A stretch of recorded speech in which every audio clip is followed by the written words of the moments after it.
Today we're going to talk a little bit about how I got the Tenere 700, what the out-the-door cost on it was, and then I've also got kind of some other questions that I've seen people asking on the Tenere 700 Facebook page. Jerry, who I guess most of you seem like you don't know, is actually my dad, and he's going to be on the XC800 Tiger. So let's make some dust. Make some dust. What a beautiful trail, huh? It is. Yeah, this is a nice pace after my 2 weeks of single track riding. So if you guys want to see what the Tenere 700 can do on some single track, then check down in the description. I'll put a video. But today is going to be a nice easy day. It's too hot for anything else. So I got this bike last August, and I think some of you are probably still wondering how to get a hold of one today. And honestly, I don't know if it's still the same procedure. But when I got mine, I was able to reserve one of the first ones that came to the U.S. And basically, I had to call the dealer up after I got a reservation number at a specific time from the Yamaha website. The dealer had to log on to the website and get some information put in along with my code that I had gotten, and then he heard back that I had one reserved, and then it was basically a waiting game almost all summer. Then on the way to get the bike, I got hit by a van and got 3 bones in my foot, and that was the story for another day. But I'm back on it now and really been enjoying it. Out the door, I was right around 10,500, give or take a few bucks, including tax, title, license plate, all that sort of stuff. MSRP is 9,999. And I think my dealer actually gave me like a $750 discount or something like that. I don't remember exactly what that was about or why. I didn't ask any questions, but I had put my deposit down of 500 bucks after I had got that reservation taken care of. And then, woo! And then beyond that, I still owed, I think, 9,979 or something like that. So it ended up being about 10,500. And I've seen quite the range of prices out there from other people saying they're paying like 13. And I guess I don't know if that's US or maybe that's Canadian, but it seems like if you're able to find a dealer that's kind of out in the middle of nowhere like mine was, it was the Anago Yamaha dealer in Anago, Wisconsin, then you're able to kind of skip all the ridiculous fees that the bigger dealers in town will charge.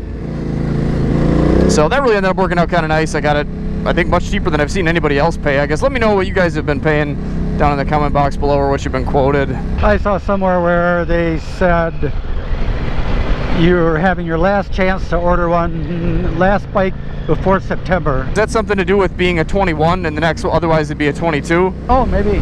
Yeah, I think maybe I saw that too. And maybe it didn't specifically say that, but I think that's what I got out of it. And people have been, asking if they should buy one now or if they should wait for the 2022 models. I've had people ask about the stock exhaust, if they think that'll be fixed. And I mean, that's wishful thinking, I think, and there's nothing wrong with wishing for that. But I mean, to be honest, this is not a new bike. This bike has been out overseas for like 4 years now. So I mean, if that was an issue that they were gonna notice and do something about, I think that would have been amended already. Not to say they won't do it eventually, but my guess would be if you want one, you better get one soon, because they're only going to get more expensive and probably have a lot more EPA stuff on them. Really doubt that you're going to get anything positive out of it. I mean, this is kind of just a down and dirty ADV bike that doesn't have a whole lot of frills. I mean, you got the ABS, but that's really it as far as electronics, and if anything, they'll probably end up adding more of that stuff. Maybe not, hopefully not. What are we doing here, Jerry? That looks like ATV, so we'll keep going. Right. Yeah. And I've actually seen a lot of people asking, people coming from either bigger bikes like KTM 1190s, a lot of WR250 owners, which I suppose makes sense because that's a Yamaha bike. But people want to know, if there's anybody else out there that has switched from one of those bikes to the Tenere, what they think. And I think from a big bike, what I've seen anyways is people saying that the Tenere 700 is, everything they could want. I mean, the only reason I think you would go from a big bike to the Tenere and be disappointed is if you do like cross-continent journeys and really not a whole lot of off-road. I think for what this bike can offer you off-road, I think any drawbacks that you'd find on the road are going to be well worth it. And it's plenty big enough to put gear on. I've seen people with the big hard panniers and a top case and tank bag and all sorts of other stuff. As far as the little bikes go, I had a KLR 650 before this, a DRC 400 before that. and an XL 250R for the first part of the ownership of this bike. And if you're going from a little bike to one of these, you're probably gonna be a little bit taken aback by the weight and the height off-road, and that'll kind of depend on your size. But riding this thing on single track is definitely possible. Like I said, there'll be a link down in the description if you want to see how it did with me on it on the single track. It's possible, and it does really pretty darn well for the weight and height of it. However, if you're buying it specifically for single track, you're probably going to be a little bit disappointed. But like I said, it definitely does very well off-road. And for trails like this, I mean, this is a dream. This is like sitting down trails. I'm not really doing anything. Some of the stuff we were on earlier today, nah. I mean, there were some points where, you know, maybe my younger, more unexperienced self would have been a little bit nervous. Now that I've been on the bike enough and been pushing myself to ride it like a 250, it hasn't really bothered me, and I've got this thing off the ground many times, and it does really well with that. I love riding rough ATV trails on it. I think it's probably about perfect for those. And if you're coming from an XC800, we've got a whole video on that. But what do you think, Jerry? How do you think this compares to the XC800 in a nutshell? On these gravel roads, I have a blast, but yeah, when we get to really slippery mud and deep sand, I'm just waiting to fall over pretty much all the time. But you know, it can do it, but it's a lot of work. I mean, it's a lot of work. But yeah, 700's better off-road totally than the Tiger. On this stuff, we're probably kind of equal, really. I don't feel disadvantaged at all, but yeah, when we start getting on ruts and puddles and, you know, loose sand and that stuff, yours is definitely better. Yeah. I'm front end heavy. Yeah, definitely. And I think the front end is a big part of it. The steering geometry is just so much different. Mine's so much higher. The rake is a little bit more extreme. And I mean, your bike is just really made more for stuff like this, and is much better.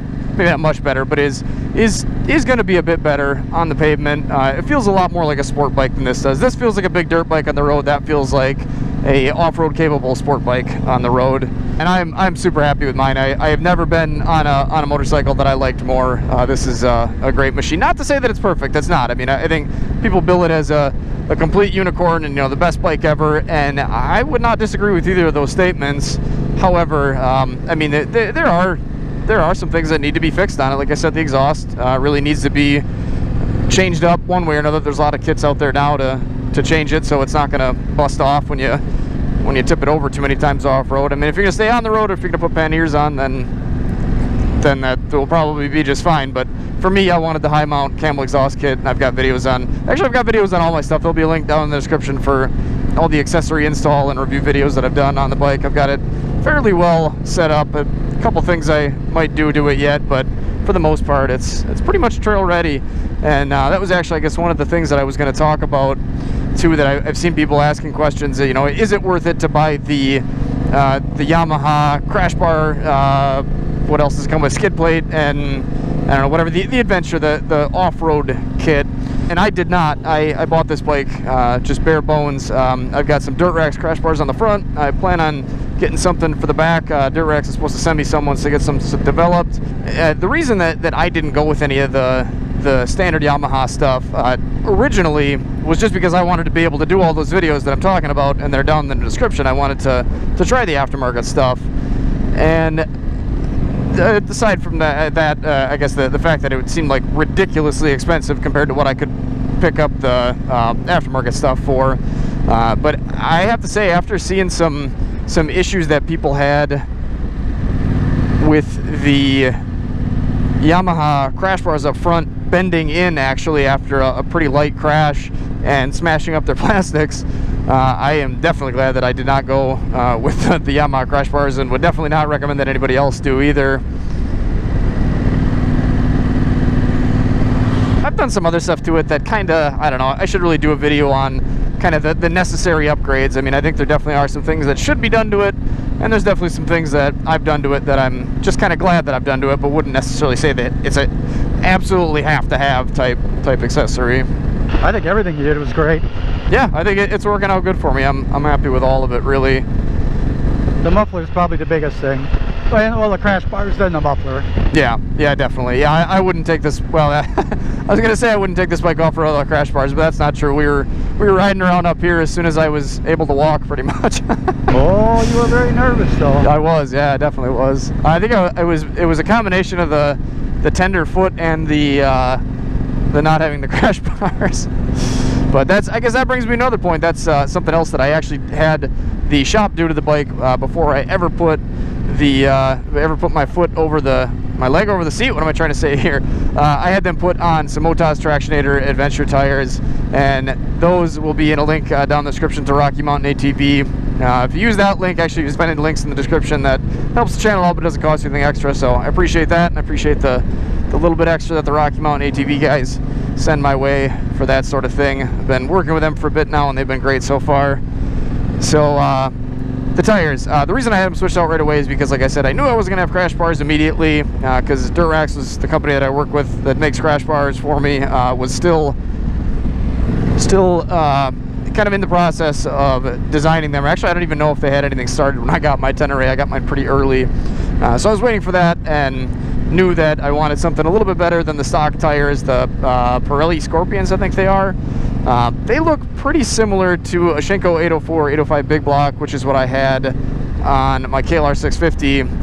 They look similar enough that I think they'd probably perform about the same, if not a little bit weaker towards the off-road segment. Look at that. Whoa! Keep going. And I'm definitely glad that I never even tried to get on any of the dirt with those tires, because I think just would not have performed as well as I needed them to on a big old bike like this. So depending on your riding, maybe they'll be just fine. But for me, I wanted to get those off right away, and I'm definitely glad that I did. I really like my Motos Tractionators both on and off-road, and I suppose I can hop off and maybe show you real quick. Oh, the other thing that I'm really happy that I did on this is that ECU reflash, which now makes the cooling fan kick on at like 199 degrees, where it used to kick on at like 220. So that's the front. Definitely a meaty tire. And I've had people ask what these do on the road, and it's been a long time since I've been on just a straight street bike. But I have to say, I really don't think that there are any drawbacks to these on the road. I think they hang on just fine for everything that I throw at it. The Tenere's got a heck of a lot of power, especially with that ECU reflash, and I'm darn happy with them off-road. They're probably the best on-off-road tire that I've ever had, and I think are definitely something you need for this bike. I like my Kenna K270s, but I don't think they would have held up very well to all the power that the Tenere puts down.